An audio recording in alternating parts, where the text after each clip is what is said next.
sekarang di modul 5 yaitu proses penyambungan, di mana di sini kalian akan belajar mengenai mesin bor dan juga mesin las. Mari kita simak penjelasannya.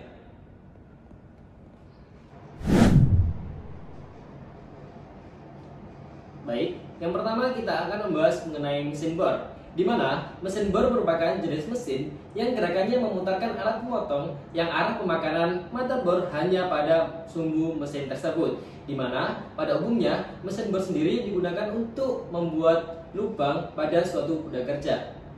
Jenis-jenis dari mesin bor sendiri, yang pertama ada mesin bor tegak, yang kedua ada mesin bor tangan, yang ketiga ada mesin bor meja, dan yang terakhir ada mesin bor koordinat.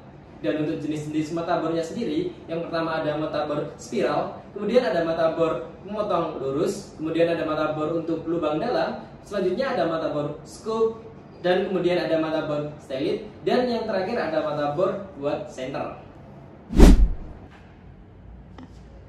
Berikut akan dijelaskan mengenai bagian-bagian dari mesin bor. Ini merupakan mesin bor tegak. Sebelum kita memulai dalam pengeboran, langkah pertama yang kita lakukan yaitu menggunakan alat pelindung diri tentunya. Yang pertama ada sarung tangan, di mana sarung tangan ini melindungi tangan kita pada saat proses pengeboran. Yang kedua, di sini ada kacamata. Di sini kacamata digunakan untuk melindungi mata kita dari percikan-percikan akibat pengeboran.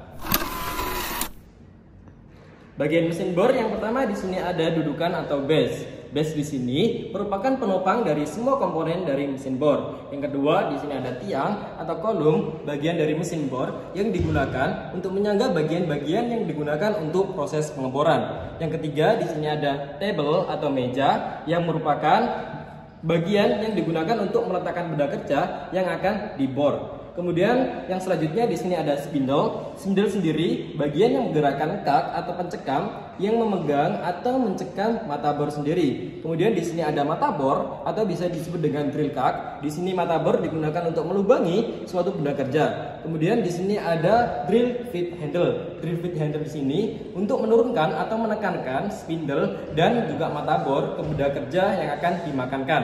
Kemudian di sini ada spindle head. Di sini spindle head merupakan rumah dari konstruksi spindle yang digerakkan oleh motor penggerak. Kemudian yang terakhir di sini ada kelistrikan, di mana mesin bor menggunakan motor listrik sebagai penggerak utamanya.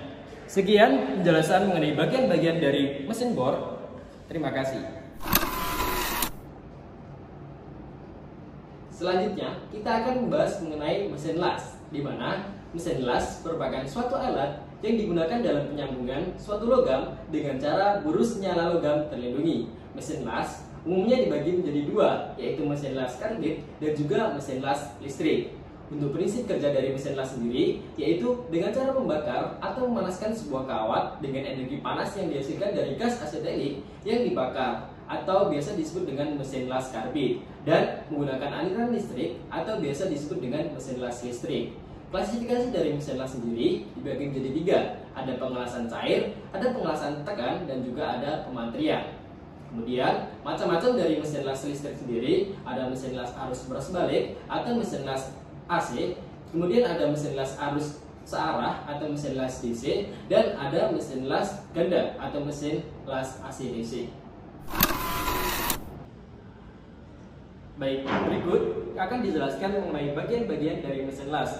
Sebelum kita mengenal dari bagian-bagian dari mesin las, kita akan belajar mengenai alat pelindung diri yang dibutuhkan untuk proses pengelasan. Di sini yang pertama kita membutuhkan yang namanya sarung tangan las, di mana sarung tangan las di sini digunakan untuk melindungi tangan kita dari percikan-percikan api dari proses pengelasan. Kemudian di sini ada topeng dan juga di sini ada kacamata las yang digunakan untuk melindungi mata kita agar terhindar dari cahaya yang dikeluarkan dari proses pengelasan. Berikut merupakan alat-alat yang digunakan untuk proses pengelasan, di mana di sini yang pertama ada benda kerja, yang kemudian di sini ada tang. Tang di sini digunakan untuk menjepit benda kerja pada saat proses pengelasan. Kemudian di sini kita ada palu. Palu di sini digunakan untuk melepaskan dan mengeluarkan terak las pada jalur las dengan jalan memukulkan atau menggoreskan pada daerah las. Kemudian di sini ada sikat kawat. Sikat kawat di sini membersihkan benda kerja yang akan dilas dari kotoran dan membersihkan terak las yang sudah dilepas dari jalur las oleh pukulan palu las. Kemudian di sini ada elektroda yang kita gunakan dalam proses pemanasan. Baik, berikut merupakan bagian-bagian dari mesin las. Bagian mesin las yang pertama di sini ada tombol power, di mana tombol power ini untuk menghidupkan atau mematikan dari mesin las setelah atau maupun mau digunakan. Kemudian di sini ada vendel arus, di mana vendel arus ini digunakan untuk mengatur yaitu arus yang akan kita gunakan. Ketika kita putar ke kanan, maka arus akan semakin besar, dan jika kita putar ke kiri, maka arus akan semakin kecil. Kemudian kita akan menjelaskan mengenai kabel las. Kabel las dibagi menjadi 3. Yang pertama ada kabel tenaga, di mana kabel tenaga ini digunakan untuk sebagai aliran arus dari arus listrik ke bagian mesin las.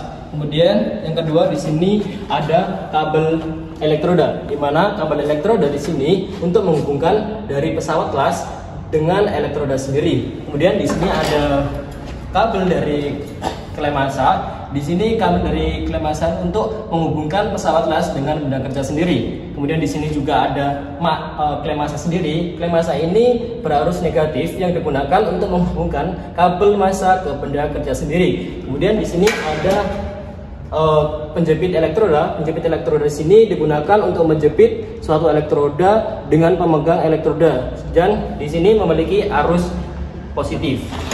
Mungkin cukup sekian penjelasan mengenai bagian-bagian dari mesin las. See you next.